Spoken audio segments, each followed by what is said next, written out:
tardes, amigos. Este es nuevamente el programa Diálogos del Montonero, el espacio en el que solemos conversar todos los problemas que aquejan a la República. Los económicos, los problemas sociales, los problemas políticos, los problemas institucionales. Bueno, la semana pasada, el Congreso de la República aprobó una ley que sorprendió a tirios y troyanos. Se aprobó la reposición de 14.000 directores y subdirectores y maestros que fueron reprobados o no se presentaron al examen convocado por el Ministerio de Educación para designar maestros de acuerdo a criterios meritocráticos y desarrollar los principios establecidos en la ley de la carrera pública magisterial. De un solo plumazo, como se dice, el Congreso acabó con una política de Estado que viene desde el gobierno aprista, ha continuado durante el gobierno nacionalista de Humala y ha persistido durante la administración Vizcarra y incluso durante la administración durante la administración de Pedro Pablo Kuczynski, y ha continuado, ha persistido también en la administración Vizcarra. Es decir, era una política de Estado que permanecía ahí.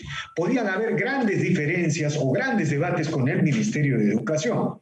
De este portal hemos criticado el intento de desdeñar el aporte privado a la educación, a una política general de reforma educativa. Hemos criticado los temas de género vinculados a la currícula que abren frentes innecesarios con los padres de familia. Pero es evidente que en el tema de la meritocracia, en el tema de la carrera magisterial, el Ministerio de Educación, a pesar de cualquier diferencia, ha continuado una política. Y bueno, era una unidad, un consenso en el país, que no podían haber maestros sin calidad enseñando en las escuelas públicas. Y bueno, el Congreso se ha volado de un plumazo esta política pública. Para hablar de estos temas, hemos convocado al exministro de Educación, al señor Idel Wexler, quien ha tenido un conocedor de estos procesos y quien ha tenido la gentileza de aceptar esta conversación. Buenas tardes, señor Wexler. Gracias por aceptar esta invitación. Buenas tardes, Víctor Andrés. Saludo a todos los amigos y amigas del portal El Montonero, que siempre está atento a los grandes acontecimientos de la realidad nacional y también de la realidad educativa. Bueno, ¿qué significa esta ley, señor Wexler? ¿Se ha acabado la política de Estado a favor de la meritocracia en el nombramiento docente? ¿Ha terminado la carrera pública magisterial? ¿Qué significa 14.000 directores, subdirectores y maestros jalados, por llamarlo de alguna manera, vuelven a enseñar a las aulas del país? Bueno, comenzaré con una conclusión. Creo que la aprobación de este proyecto de ley, Víctor Andrés, es un atentado contra la meritocracia magisterial. Creo, además, que es un proyecto de ley sobre populismo magisterial y que tiene que ser un proyecto de ley que el Ejecutivo debe no promulgar y debe el Congreso, en un proceso de reflexión y de compromiso con la calidad de la profesión docente y de la calidad educativa, debería no insistir. La política educativa, como tú lo has dicho, Víctor Andrés, en los últimos 16 años, si hay una política educativa de Estado que se ha continuado, es la política del fortalecimiento de la profesión docente a través de el desarrollo de evaluaciones, capacitaciones y reconocimiento de méritos con aumento de sueldo.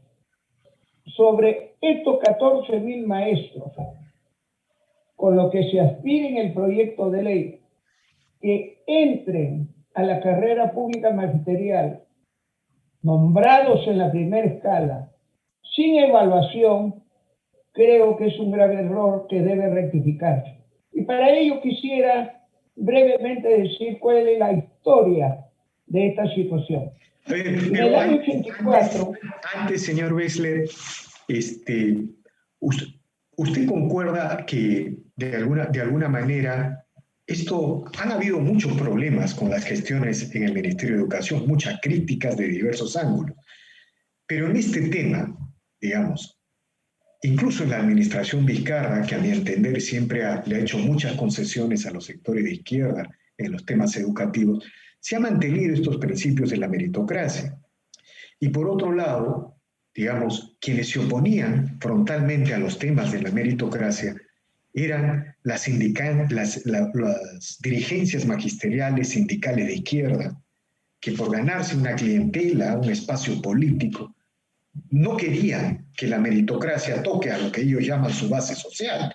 No les importaba la escuela pública, la niñez y el futuro. Entonces, pero concuerda con estos criterios, ¿no? Es decir, de pronto, junto a la dirigencia extremista del magisterio, surgen congresistas que dan un respaldo a esto. Digamos, esto no era previsible, aunque este dictamen también viene del Congreso anterior, si no me equivoco, es decir, del Congreso disuelto. Pero un poco para abundar en esto antes de entrar a la descripción de la política estatal, de los orígenes y el desarrollo. Claro, pero como te decía, la ley del profesorado que se da en 1984 permitía el nombramiento interino y casi a finales del año 90 se nombra a una gran cantidad de maestros sin título profesional de manera interina, en lugares, en muchos casos, muy alejados del país. Estos maestros debían sacar su título para regularizar su ingreso a la carrera del profesorado. Muchos lo hicieron, pero una cantidad no lo hizo. De los años 90 hasta el 2007, el ministerio en varias ocasiones los invitaba a sacar el título para que regularicen su situación. Pero usted está... Con la nación una interrupción ahí, señor. Permítame, usted está hablando del título del licenciado en educación, en pedagogía, algo así, ¿no? A eso se refiere. Profesor en pedagogía, en enseñanza, título que puede ser universitario o de instituto pedagógico. En las universidades, el título que se da desde hace mucho tiempo es el de licenciado en educación. Ese título, durante 20 años, un gran sector no se preocupó. Cuando se da la ley de carrera pública magisterial, históricamente da un vuelco en la meritocracia profesional, estos profesores tampoco resolvían el problema de sacar su título y postular a los concursos de nombramiento.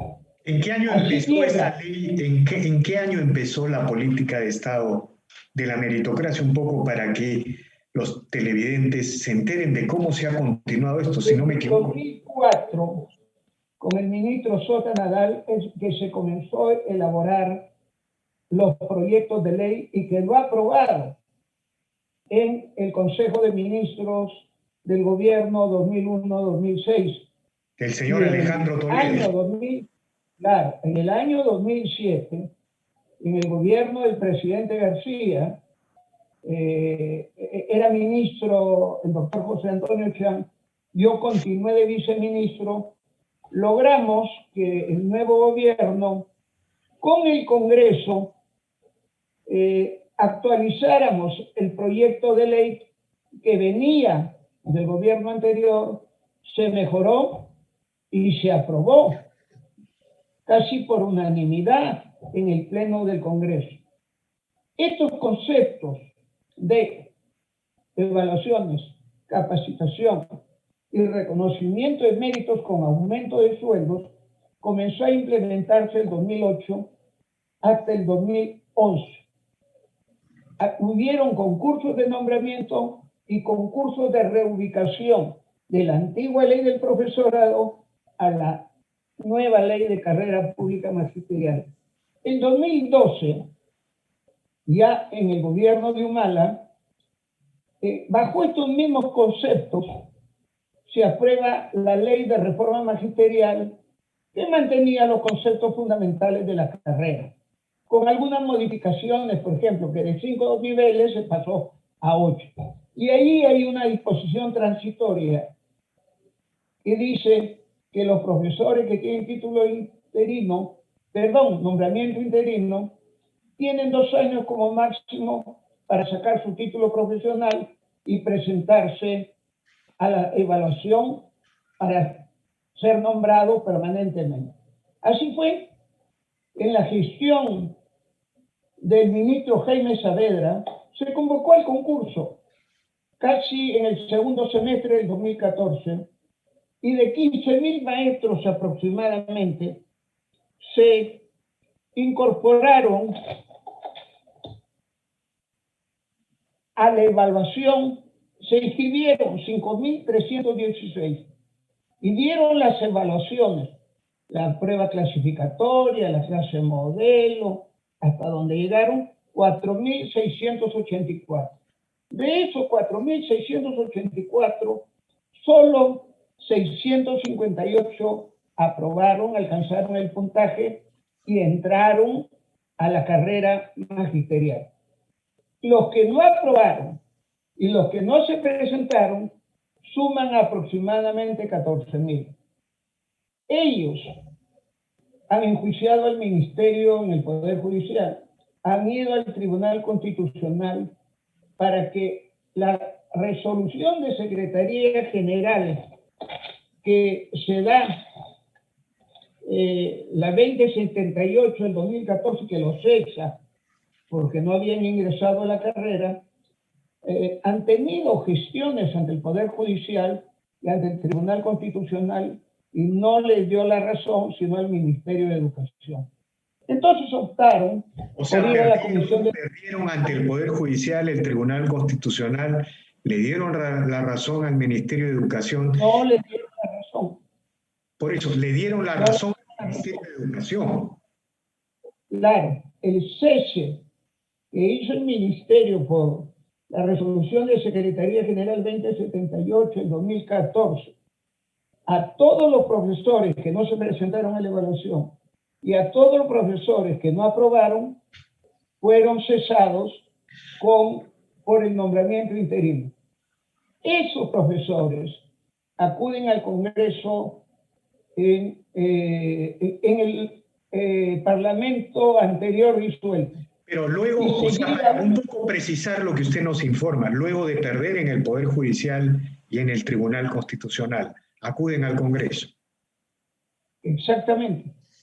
Y la Comisión de Educación llega a tener un dictamen que no llegó a pasar al Pleno, donde la ley autorizaba a que fueran nombrados automáticamente en sus plazas sin necesidad de evaluación. Ese dictamen, porque lo he visto en el proyecto de ley, ese que se ha tomado como base en esta Comisión de Educación del Congreso actual, para ponerlo a consideración de un momento a otro al Pleno, y de sorpresa lo aprueban. Esta aprobación para que los profesores, que teóricamente serían 14.000, aunque pueden ser menos, accedan al nombramiento de la carrera sin pasar por ninguna evaluación, sino automáticamente. Y es más, dice que los que no tienen título tendrían 2 años más para poder regularizar en un próximo concurso esa situación. Ahí está la irregularidad, que en caso de aprobarse la ley, se rompe con toda la estructura del desarrollo meritocrático de la carrera pública magisterial. Ahora, y el otro, donde los maestros ya saben que tienen que concursar. Ahora, tal como usted lo ha descrito, tal como usted lo ha narrado, es evidente una política de Estado que empezó durante el gobierno de Toledo, continuó durante el segundo gobierno de García, continuó durante el gobierno de Humala, continuó durante la administración PPK e incluso durante este gobierno, ¿no? Ahora, el otro gran problema es que esta ley en la práctica le tira un portazo a todos los maestros que se han estado capacitando, ¿no? Que han venido estudiando, investigando, desarrollando méritos para ingresar a la carrera pública magisterial. Y por otro lado, la gran pregunta es, ¿qué va a pasar con los 14.000 puestos que el día de hoy están ocupados en direcciones, en subdirecciones, en plazas de enseñanza, por maestros que accedieron con criterios meritocráticos en base a una evaluación, digamos, idónea, ¿no? ¿Qué va a pasar? Esa es la gran pregunta. Bueno, administrativamente sería un problema su aplicación, pero más allá de ello, lo que hay que tener en cuenta es que desde el año 2008 los maestros poco a poco comenzaron a capacitarse, comenzaron a sacar maestrías, a mejorar su desempeño, porque veían que la única manera de mejorar sus saberes y poder acceder a cargos directivos de colegios, de UGEL, etc., era a través de los concursos de evaluación. Por eso que los concursos de nombramiento y de reincorporación, que eran como ascenso, entre el 2008 y el 2010, con gran dificultad se avanzó, pero cuando se da la nueva ley, también poco a poco el magisterio ha ido ingresando a esta política meritocrática, y para los concursos de nombramiento, todos los que nos están viendo deben saber que se presentan cada año alrededor de 200.000 maestros. Dan un examen escrito de comprensión lectora, de aprendizaje pedagógico, de su especialidad. Si aprueban, pasan a la evaluación específica en la institución educativa y hay una entrevista. Si logran los puntajes adecuados, son nombrados. Y al tercio superior se les da una asignación aproximadamente de 18.000 soles que se pagan durante 3 años como una manera de motivar a los jóvenes a que ingresen a la carrera docente, a que se capaciten, estudien y se perfeccionen. También han habido evaluaciones de ascenso durante varios años y evaluaciones de desempeño. Lógicamente este año no se ha podido. Antes las evaluaciones de nombramiento eran cada 2 años. Cuando nosotros tuvimos en el ministerio logramos que hasta el 2022... Lo que usted nos está relatando es que todos estos procesos quedan truncos, ¿no es verdad? Todos estos procesos de ascensos, de reestructuración de ingresos en base a los méritos, quedan truncos, quedan bloqueados con esta decisión del Congreso. Pero lo más grave de todo, lo que no hemos dicho hasta ahora, es que quebrar la meritocracia como política pública en realidad es afectar a los niños más pobres de las escuelas públicas del país, ¿no es cierto? Eso no es una discusión en frío, tiene que ver con la escuela pública, es decir, con los niños pobres que generalmente no pueden acceder al otro, digamos, 2/3 de la matrícula lo concentra el Estado y 1/3 de la matrícula lo concentra el sector privado en la educación básica. Pero los más afectados con este tipo de decisiones son los sectores más pobres. Eso es tampoco lo que han considerado los congresistas. Y bueno, a las dirigencias magisteriales ni les va ni les viene que los niños más pobres no puedan encontrar caminos de superación a través de la educación. Bueno, tú sabes, Víctor Andrés, y saben todos los que nos ven y escuchan, que la política de Estado de generar una carrera pública magisterial meritocrática con evaluaciones, capacitaciones, aumento de sueldo, es para tener un magisterio cada vez en mejores condiciones. Si queremos mejorar la profesión docente, cosa que se viene trabajando desde el 2007 hasta ahora, el objetivo central, y tú lo has dicho, no es el maestro en sí mismo, a quien hay que respetar, potenciar y valorar, sino el alumno. El alumno requiere de una profesión docente moderna, actualizada, que se capacita permanentemente y que tengan títulos profesionales.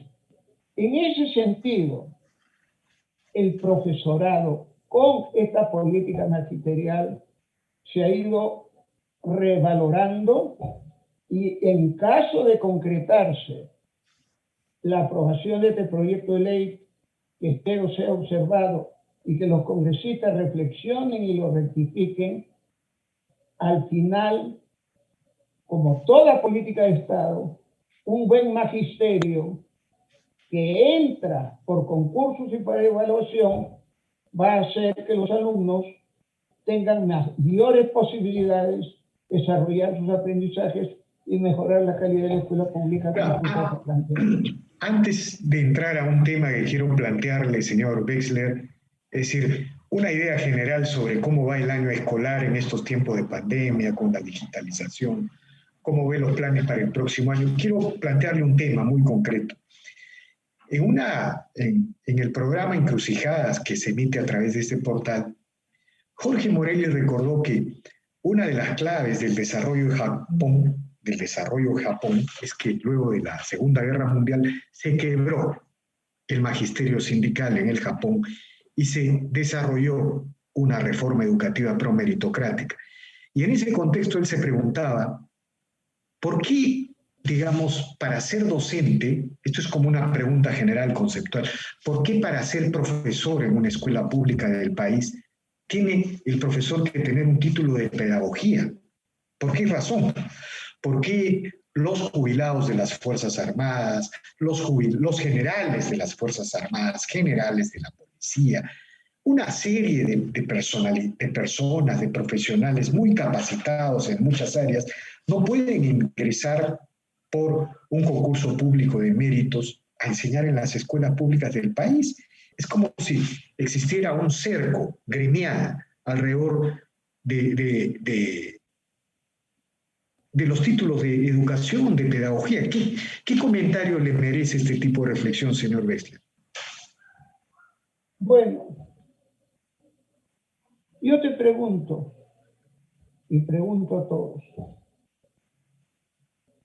la enseñanza, el trabajo docente, la gestión educativa, los vínculos afectivos con los alumnos, el uso de la didáctica, aplicar los criterios e instrumentos de evaluación y el desarrollo personal del maestro permite educar adecuadamente a los niños en inicial y en primaria. En secundaria también, porque es compleja la formación de los alumnos de secundaria. Yo, y así es en el Perú, creo que otros profesionales, ingenieros, abogados, médicos, pueden trabajar a partir de los institutos y escuelas y en la educación superior universitaria. Pero no basta que un abogado, un ingeniero, un economista con una capacitación tenga la expertise y la formación profesional necesaria para trabajar en las escuelas y en los colegios. Si tú a un profesor que estudia 5 años, que para la maestría necesita 1 año, y para poder tener el doctorado 3 años, igual que cualquier otra profesión, y para ingresar a la carrera magisterial, tiene que pasar por complejos procesos de evaluación. Yo me pregunto, un abogado con una capacitación de 1 semestre o 2 semestres no lo prepara. Entonces, en el marco de la meritocracia, lo que hay que hacer es mejorar la profesión, darle el valor que tiene y reconocer su complejidad. Ahora, quiero pasar a otro tema. Que culmine, señor. Bueno, quiero pasar a otro tema, un poco plantearle cómo evalúa el desarrollo del año escolar. Mire, sorprendentemente este sector, esta administración del Ministerio de Educación, en vez de convertir al sector privado en un aliado fundamental por la reforma, la transformación del sistema educativo nacional, lo ha convertido no en un enemigo, o quizá en un enemigo, pero digamos, está muy distanciado del sector privado. Este ministerio le crea una y otra sobreregulación a tal extremo que los colegios pueden morir ahorcados por los procedimientos interminables, costosos, en fin. Esa es una de las razones por las cuales la política pro meritocracia se ha debilitado. Porque si hubiera un solo bloque educativo pro calidad entre el sector público y privado, sería más difícil que venga una lógica populista, ¿no? Miren las pruebas PISA, por ejemplo, ¿no? Del año 2018 el sector privado educativo del Perú alcanza los puntajes más altos del promedio latinoamericano, ¿no? Sin embargo, el Ministerio de Educación tiene una lógica, pues, de desdeñar el aporte del sector privado. Pero le planteo esta introducción porque, digamos, el sector público se ha demorado mucho en la respuesta digital, en la respuesta de la educación virtual no presencial. El sector privado ha tenido una actitud mucho más eficiente, más rápida. Y probablemente en el balance final, el sector privado esté salvando el año escolar de manera adecuada y correcta. Pero el sector público es una gran interrogante. ¿Qué nos puede decir? ¿Qué puede reflexionar al respecto, señor Beck? Bueno, lo que hay que decir, Víctor Andrés, tú me conoces y me conoce todo el público. Yo soy un defensor de la calidad de la escuela pública porque ahí se educan los alumnos de familias de menores recursos. Un país próspero tiene que tener una educación pública de calidad e inclusiva. Pero también soy partidario de apoyar la iniciativa privada para una educación de calidad. Y en ese sentido, en los colegios privados estudian 2 millones de alumnos y trabajan 160.000 maestros. Creo que ahí el ministerio, con el fin, porque digamos, entre todos los colegios privados que hay, que corresponden aproximadamente a 1/3, hay escuelas privadas excelentes, muy buenas, aceptables, pero también hay escuelas privadas que dejan mucho que desear, sobre todo en los conos, que cobran 100, 150 soles, y la familia hace todo. Y algunos habían sin autorización, de manera informal. Entonces, con el fin de regular la informalidad y potenciar la calidad de la escuela privada, yo creo que el ministerio y el gobierno está castigando, sin merecerlo, a la educación privada en general. Y sí he visto un exceso de normas, de reglamentarismos, etcétera, etcétera, cosa que también está en la Comisión de Educación, que quieren hasta regular las pensiones escolares. Entonces, en ese marco, este año, con todas las dificultades habidas, yo creo que la mayoría de la educación privada ha trabajado la educación virtual de manera aceptable y ha ido mejorando. Han evaluado, han hecho seguimiento y han utilizado cooperaciones, plataformas, servicios digitales sincrónicos y asincrónicos, pero con un grave problema de que aproximadamente el 40% se retiró de los centros de educación inicial.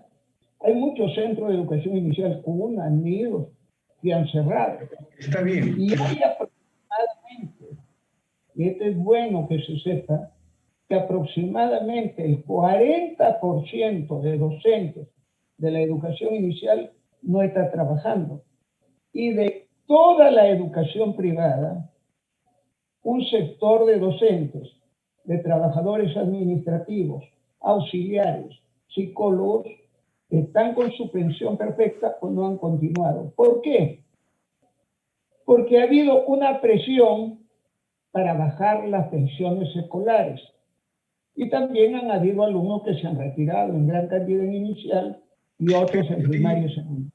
A pesar de todo, los maestros han hecho un gran esfuerzo, los padres de familia y todos los que trabajan en la educación privada. Yo creo que ellos, los colegios privados, mire, están en el camino correcto y el año va a terminar bien.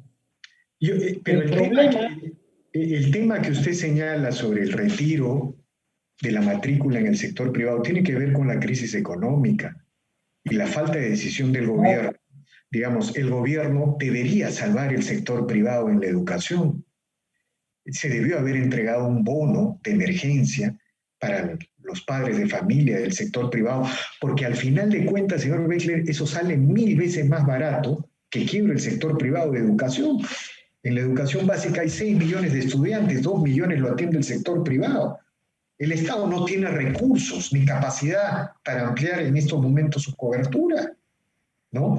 Pero lo peor de todo es la calidad. La calidad viene del sector privado, ahí está la prueba PISA. Pero yo le había preguntado sobre cómo queda el sector público. Digamos, por eso le había planteado la introducción del sector privado.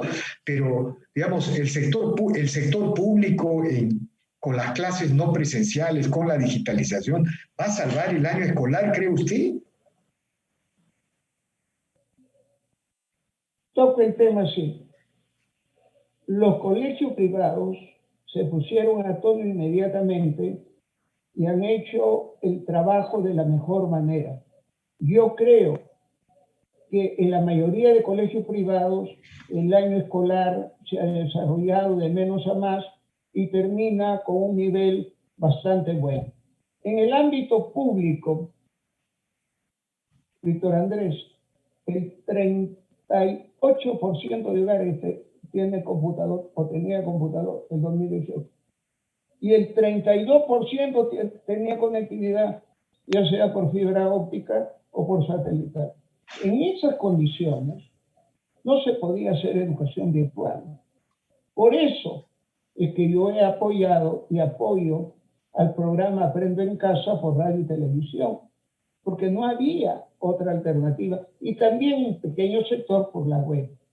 El primer semestre fue bastante flojo, pero en este semestre, de julio acá, los docentes, los padres de familia, el Ministerio de Educación, varias empresas privadas han permitido que se haga un mejor seguimiento y a fin de año esperemos que los alumnos logren los aprendizajes esperados.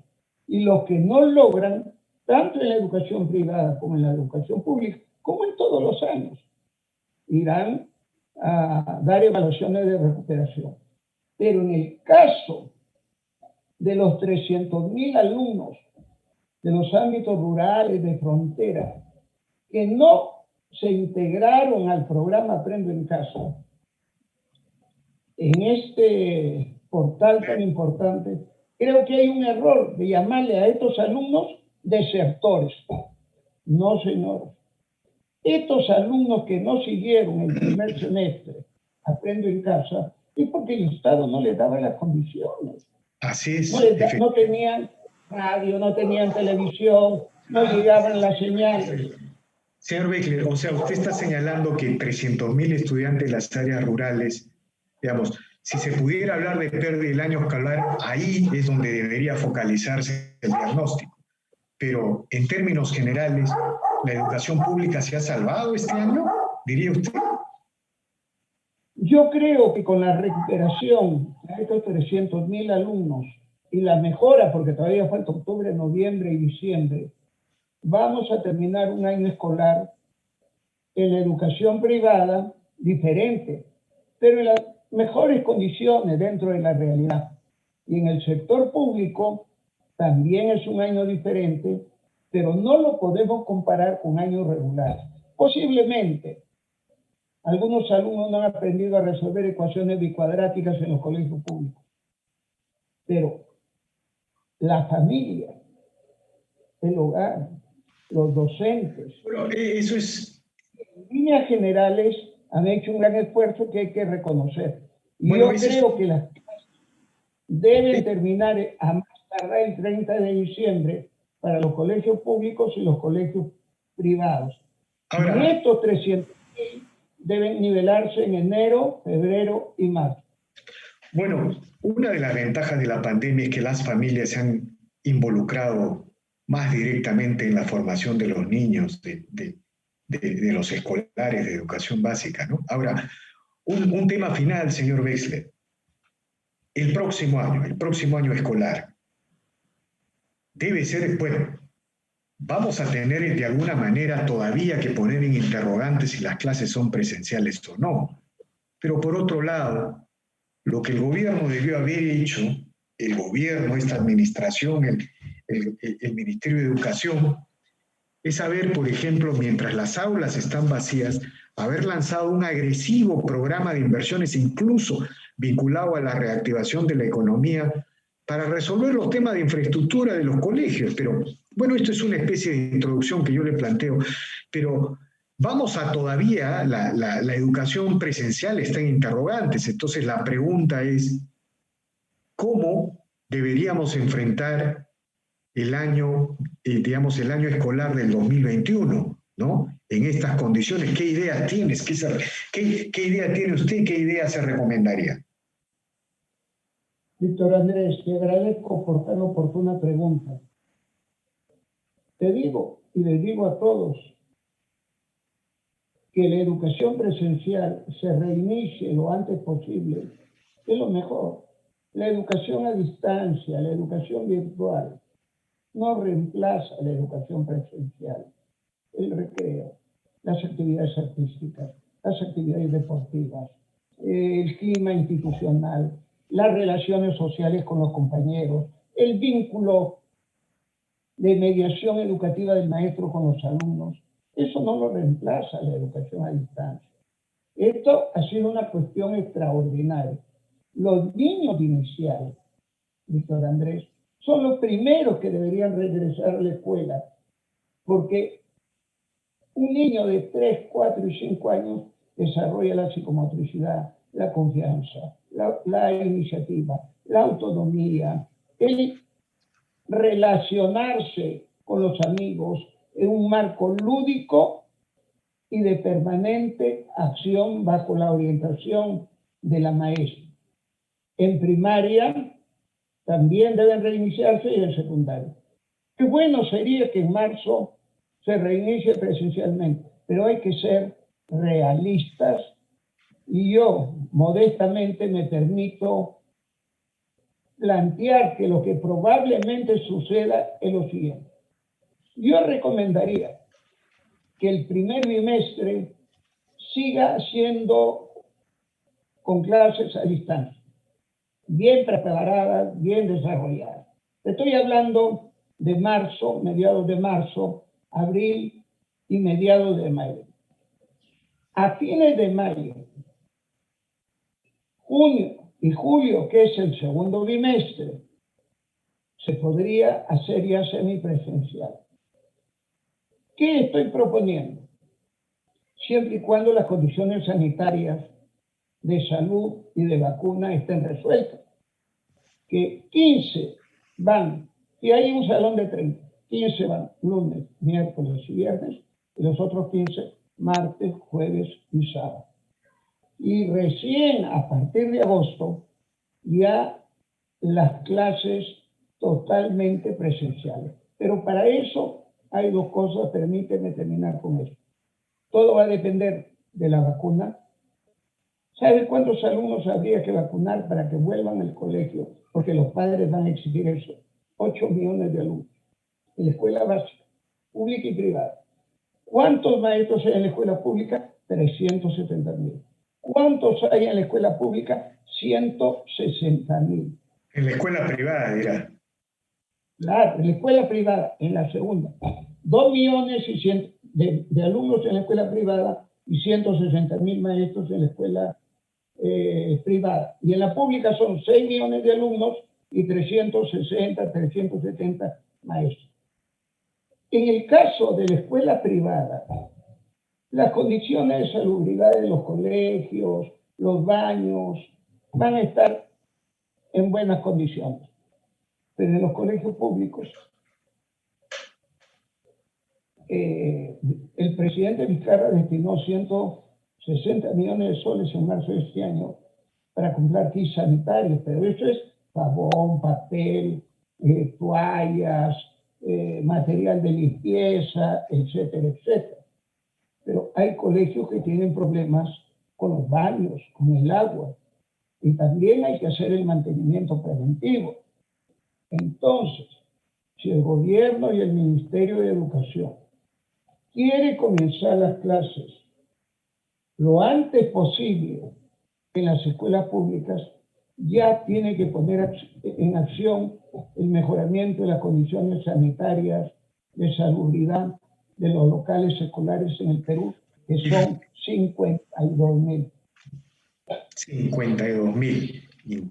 Es una cifra considerable. Finalmente, señor Wexler, ¿qué le diría usted a la Comisión del Congreso que está empeñada en destruir a la educación privada, que está empeñada en controlar las pensiones, en regular los precios del sector privado, que está empeñada en reponer a los maestros que no cumplen los criterios meritocráticos, que está empeñada en crear una clientela electoral en el más corto plazo? ¿Qué le diría, qué le recomendaría, qué les aconsejaría a usted, señor Wexler? Bueno, en primer lugar, sobre el proyecto de ley, escuchen al Consejo Nacional de Educación, al Ministerio, a los especialistas, expertos, para que vean que lo que han decidido no es lo más conveniente para la educación de los chicos y chicas que van a los colegios más pobres. Y que reflexionen para ver alguna alternativa que por ahí pueda surgir para estos profesores, pero tienen que ir sí o sí a los concursos de evaluación, igual que todos los maestros. Por ahí se me ocurre que un maestro que trabajó en un área rural 15 años, a la hora que se evalúe el expediente, podría tener una bonificación, pero dentro del marco de la evaluación de nombramiento, igual que todos los maestros. Y en cuanto al tema de la educación privada, hay que promover y fortalecer la iniciativa privada en escuelas y universidades de calidad. A mí me parece que los señores congresistas se olvidan que a los docentes, a los psicólogos, a los administrativos, para el material educativo se necesita financiamiento. ¿Y de dónde sale el financiamiento? De las pensiones escolares. Lo que hay que hacer es lo que dice Indecopi, que lo que el colegio fija como una pensión por un determinado servicio, ese servicio se cumpla. Si un colegio pone una pensión de 1.000 soles y pone toda la oferta educativa y no la cumple, ahí puede ser sancionado. Pero eso de quererse involucrar, cuánto hay que cobrar, cómo debe ser la pensión, cómo deben funcionar los colegios privados, creo que no ayuda. Y no nos olvidemos que muchos de los que a veces no apoyan la iniciativa privada de calidad tienen hijos, tienen nietos, y hasta muchos de ellos han sido educados en colegios o universidades privadas. Ahí está la contradicción. Yo he estudiado en escuela pública y en universidad pública. Soy un defensor de la escuela pública. Durante 34 años he trabajado en colegios públicos. Muy bien, señor Pero también hay que apoyar a la educación privada. Muy bien. Muchas gracias, señor Wexler. Gracias por este interesante diálogo, por esta reveladora conversación. Y ojalá pues que los congresistas, los políticos escuchen y no empiecen a instrumentalizar las decisiones educativas en función del aplauso de la semana de una clientela electoral, olvidándose de los niños pobres del Perú. Gracias, señor Wexler. Muchas gracias, Víctor Andrés, por la invitación. Muy bien. Espero que este último proyecto de ley no se promulgue y surja la reflexión de los señores congresistas. Muy bien, señor Wexler. Hasta luego. Muy bien, muy bien. Muy bien, amigos, esta ha sido una nueva edición de Diálogos del Montonero. Regresamos en la siguiente edición. Gracias.